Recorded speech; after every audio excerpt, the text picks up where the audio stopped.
I'm joined today by Coach Darcy, and we are here to guide you through the ins and outs of a lifestyle that's transformed not just our lives, but the lives of countless women navigating the waves of perimenopause and menopause. Whether you're here to shed weight, understand your body better, or simply find a community that gets it, you're in the right place.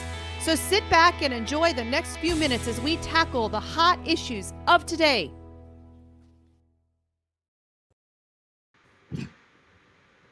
Good morning. Good afternoon. Oh, it is afternoon already. How are you doing, Coach? Oh, I am on survival mode. Yeah.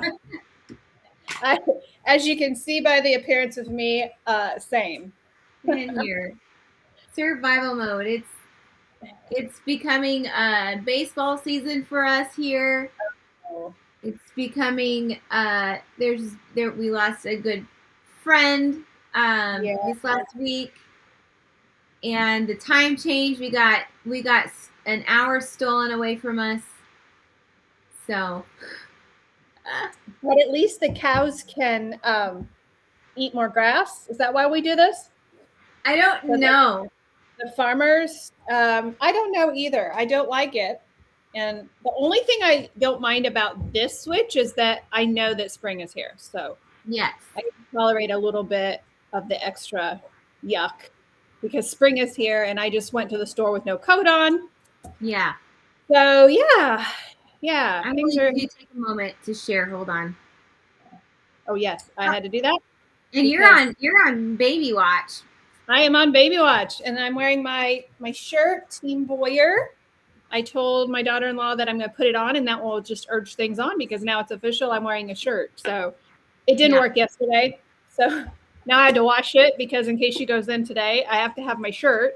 Yeah. So yeah, we're on baby watch, and literally, like, if I get a text, I'm out of here. So you'll have to land this plane for us. Noted. So, short live today. We want to talk about a topic. I heard this saying yesterday. I can't remember. I'd give him credit. Can't remember where I saw it. It wasn't Terrence, was it? It was not Terrence this time. Okay. No, it wasn't. But they were talking about intuitive eating, and it was an anti-tracking coach, which was very interesting. She is very much like tracking is a diet, and you can't do that. But what she said was, intuitive eating is not given to you, it's earned. And I thought about our clients and I thought deeper into that. And I thought, yeah, that's it. Because our clients have to track. If they don't track, they don't give us the data that we need and we don't have the tools, right? Last night we took our clients, we had them sit in the coach's chair during group because we wanted them to see what we look at. Because when they come to us and say, well, I think I ate this and I think I ate that, we might as well talk about the weather because there's nothing we can do to help because we don't have data. Now, the CGM gives us more data than we had before. Like, I know if they had a bad week and I know if they're lying to me. They didn't really have such a good week because the CGM doesn't lie. But I thought about that sentence. Intuitive eating is not given, it's earned. So let's talk about it for a little couple minutes today and talking about why we make our clients track their food. And will they ever be able to not track their food again? So tell me what that sentence, what that statement means to you as a coach. Well, as a coach and as somebody who's experienced a weight loss journey themselves, I've been through the seasons. I've walked a very similar path that our clients take, and you have too. The importance of setting a goal in mind, which is ultimately where we want to be in our health, and the scale. More than likely, most everybody's like the scale. I wanted to, I want to be at a certain weight. And so to me, when I set myself a goal, the only way that I can hold myself accountable is by, tracking what I ate, by doing the things nonstop, not giving into the world, not giving into the social world, telling me what to do and what not to do, because they don't know what my goals are. They don't know where I'm trying to head. They're just seeing that I'm eating differently and I need to be eating the way they do. So being able to have the tracking and being able to make sure that I document everything that I consume holds me accountable. It helps me learn how I work. Yeah. It taught me a lot about me being a food addict for sure. And it's so easy when you are on a lifestyle like this, you tend to like feed into what the keto I don't know people to try to tell you that the snacks, the treats, the nuts, always snacking, and that stuff like derails you more so. And so when you're adding those into your diet and you can't see that, you're like, okay, why am I not losing weight? Why am I not, like, this must not work? Well, it does work. You're just doing it wrong. Right. So let me tap down into something you said, Darcy, because I don't want to lose it, and I don't have my notes here to write it down. You said the word learn. I want to attach that word learned with earned.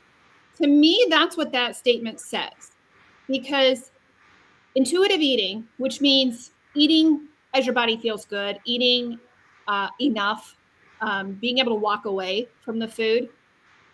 When we say that's earned, that doesn't come without the word Darcy said, and that's learned. Because while you're tracking, you're not just mindlessly tracking. Now, some people do, and that's why they fail. But if you're tracking and learning, that is getting you across that bridge to earned intuitive eating. Yeah. So I really like that connection that you made, because that really is, I'm like, how do you connect earned? What does earned mean? Earned intuitive eating.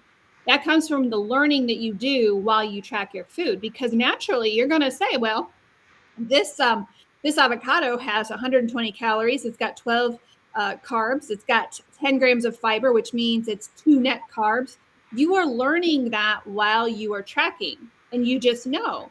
And then when we take it deeper into your world of journaling, and you write down while you're learning, you write down, hey, I really felt full after eating this avocado. I felt full. I felt like it was enough. You're learning. And that is taking you closer to earning your intuitive eating. Now, here's my opinion, and you can disagree with me totally. My opinion is you never should ever end tracking completely. And that's where we bring in the recalibration system.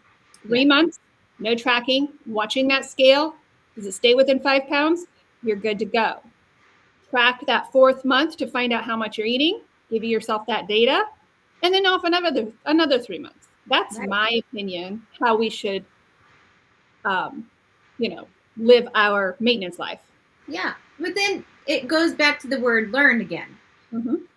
You only know that because you tracked it for so long. You know now what fits in within your macros, what helps you stay within your scale limit, what helps you stay on track.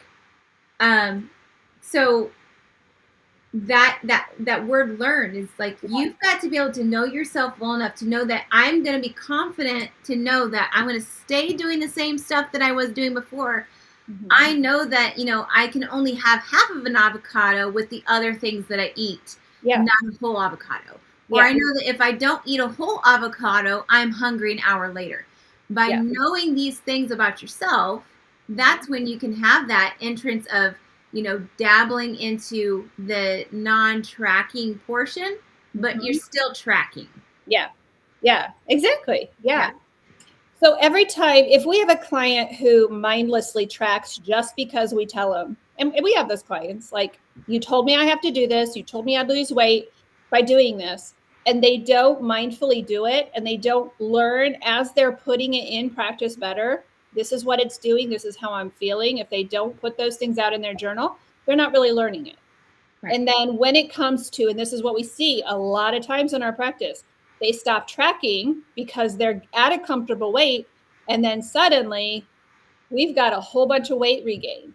It's not just the GLP-1 people that regain their weight. They automatically regain their weight. Like, it's just science. We have a situation where if you're not mindfully eating, you are going to gain that weight. I mean, I was proof. I gained 20 pounds back in the middle of my journey of maintenance because I wasn't really mindfully thinking about what I was eating. Well, speaking of the shots, like, and this is something important for those that are on a shot. Like, if you are just eating and what you can and just not changing your lifestyle, and you are, comfortable, or you keep upping your dosage because you aren't losing weight Yeah. after you were losing weight, and then all of a sudden you're not, your body is adapting to it. So you're not going to even lose weight off of being on the shot if you are not being mindful of what you eat. Yeah. You can eat the same quantity, or even if it doesn't make you feel hungry, you're still eating a large amount of calories because you're not eating a healthier lifestyle. That's so right. there, it goes for both people that are on a shot, are off the shot, and just following, trying to do it naturally, or somebody who's doing it not so naturally and using a tool to help them lose the weight. Like, it goes on both sides. Yeah. And I believe even tracking is important for people on the shot, because it's important to know what those foods are, because in the real life, you're not going to lean on that GLP-1. And we are seeing a lot of studies coming in right now about the long-term ramifications of this. And everybody's like, oh, yes, I'm going to be on it for life. I'm okay taking it for life. I can shoot myself in the stomach for life. Well, I could too. That's not a problem. The shooting yourself in the stomach is not a problem, right? But we're seeing long-term effects of this, of osteoporosis, of the results are devastating. I hate to think what their nursing homes are going to look like in 20 years. It's scary. It is really, really scary. So if you're not even tracking when you're on a GLP-1, you're not going to know this when it comes time to coming off of it, and you're going to be thrown into the fire. So we even support tracking with our GLP-1 clients, because we want you to learn this. We want you to learn. I automatically know an apple has 120 calories. I know that. And when you know that, you are in charge, not the regain. Right. I would say also to add, along with the shot, along with the natural way, I would add, if you're on a CGM. If you're on a CGM and you haven't changed the way you eat, you're seeing those the bumps, ups and downs of when you eat. Yeah. And you're not changing the way that you eat. Yeah. Like, that tool is doing nothing for you but showing you what happens when you eat food. Right. Right. You're not learning anything from that. Just the fact that, oh, this information is for my doctor. Do you think your doctor is actually looking at that information? No. And it's such a fad right now. Even the CGMs are a fad, even though they're like life-changing. Yeah. Doctors are just handing them out for prescriptions, not telling their clients their patients what to do. Well, that's when you come to us. We tell you what those numbers mean. We tell you what's going on when you've got a spike that lasts over 3 hours. What's going on? So all of these tools are meant for longevity. And so it's our encouragement, or it's our message to you today, that you learn that you can't intuitively eat and lose weight. I'm sorry, you just can't. Maybe there's one person that can come to me and say that, but especially if you struggle with food addiction, there's no way you can do that. Yeah. So we need you to learn. Data is not a diet. It gives us the tools we need to help you. Because we can't help you if you're not tracking your food. We showed our clients last night what exactly it looks like on our end, and what tools would you have for this person who is not tracking? Nobody could come up with anything. Like, what? No, there's nothing. We have no tools. So, I was going to say, I can remember before I started the ketogenic lifestyle and I knew that I needed to lose weight, the ultimate thought was, all I need to do is cut sugar. But then I was still eating all these other things that these influencers said, like quinoa or couscous or things like that are like, it's a much better choice, or eating white rice, or like all of these high carbohydrated type of foods. I lost 30 pounds, but I quickly gained, most of that back. When I started being dependent on an MLM company to help me lose the weight. When I started to have, I'm going to have a special girls' night out, and so I'm going to eat whatever I want on girls' night out. But that was weekly. It wasn't even like So all of those things, yes, I canceled out sugar. I didn't track what I was eating. If I would have tracked, I would have seen I was just replacing the calendar that's open. So if you need help, if you want to learn about how to operate your body and how to keep this weight off, if you're on a GLP-1, we have a GLP-1 recovery program that is 4 months. It is an intense 4 months. It is not the cheapest program we have, but it is a successful program that will keep that weight off of you. So if you are on a GLP-1, come to us, let us know. You have to tell us if you're on it, because we're going to put you in the right program, and you've got to be, if you're on a GLP-1, we can't do the same things we do with our other clients. So schedule a free health assessment with us. Get on our schedule. Say, I'm tired of doing this by myself. I need a health coach. I need somebody to walk with me so that I can learn. So eventually I can eat intuitively. We're here every Tuesday morning at some point in the day. Yep. A little bit late today, but we're here every Tuesday morning, and we'd love to hear from you. If there's something you want us to talk about, just send it to us. We'd love to hear from you. We will see you next week. Hopefully we'll have a baby over here. Yay. All right. See you later, guys. Bye-bye.